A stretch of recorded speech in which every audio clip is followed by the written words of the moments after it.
One of the coolest backyards I've ever seen is hidden deep in a secluded and secure parking lot of the Fox headquarters in Irvine, California.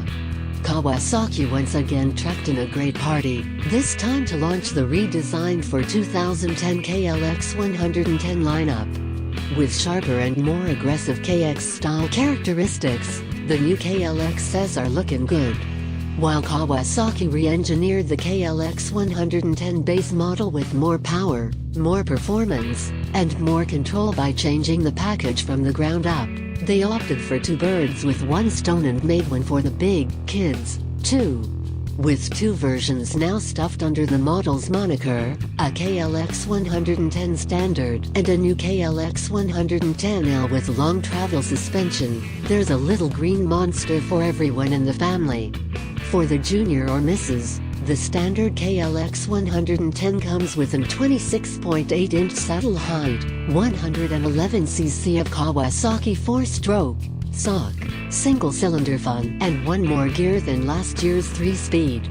For the parents, or adult kids in the family, the 110L now has all but an 0.9 inches, 0.8 inches at the shock, more suspension travel over the 110's 4.3 inches. Naturally then the L model has a taller saddle, 28.7 inches, and also comes with electric start. Catering to a performance-oriented rider, the 110L is now equipped with a manual clutch in place of the standard 110's auto clutch. Instant action, instant fun. My first ride was on the small bike, the shorter suspension and auto clutch neutral on the floor/4-up KLX base model. Peppy and light, it's easy enough to flip around the pits by picking it up and yet powerful enough to propel even a 190-pound rider across the track gaps. Nothing like a tiny little track to test a few different muscles. Momentum, body language and wide-open throttles are your tools for success at winning a friendly session of mini-moto, cause you'll never need your top speed on a course like this one.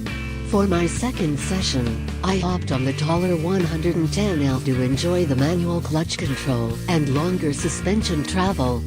Despite using the exact same frame and engine, the L seemed more powerful. I nearly blew out of a few turns, entering too hot. Placebo effect, I'm sure, as the bikes are nearly the same. The fork and rear swing arm are the primary differences. It's probably the roomier rider triangle, near 2-inch taller saddle, and more familiar clutch gear control that had me more comfortable in the saddle. Luckily the front and rear drum brakes have plenty enough stopping power to save me. Never really getting out of second gear on the 0.2-mile track, the power band is relatively shallow compared to a street bike, but juicy enough to pull from tight corners and blast down the back straight faster than this rider needed to be going. Full throttle, fully fun. With a 15% power increase over the previous model, it feels like twice the engine. Maybe it's all that mud that bogged me down before.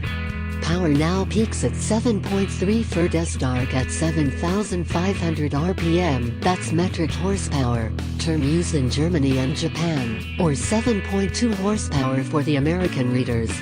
While there was no mini-moto invitational at this particular event, there were still a few celebrity riders on hand to spice up the pace and keep the motos exciting to both rider as well as viewers. AMA Motocross and Supercross champion Jeff Emig was on hand to rake the track for us, before kicking the newbies' asses to the dirt. AMA Hall of Famer Gary Jones was also on hand to offer helpful pointers.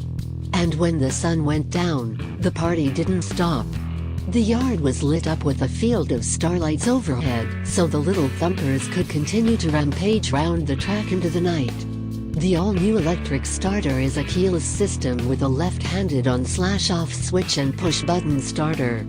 There's also a friendly switch indication that lights up for quick looks to see if you, or the kids, left the bike in the on position. And if you drain the battery, there's the old reliable kickstart lever to get you back in action.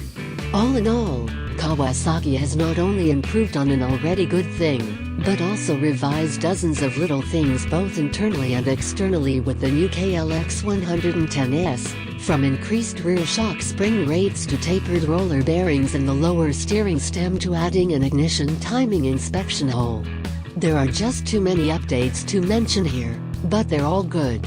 At the end of the day, hopping back on my KLR to head home, I was amped up and looking for berms at every intersection, elbows up, leg out, turning lane and green light. I was out of place for the street, but indeed. Guess all the fun is at the track. I wanna ride again tomorrow. Thanks Kawasaki, you've created a monster in me.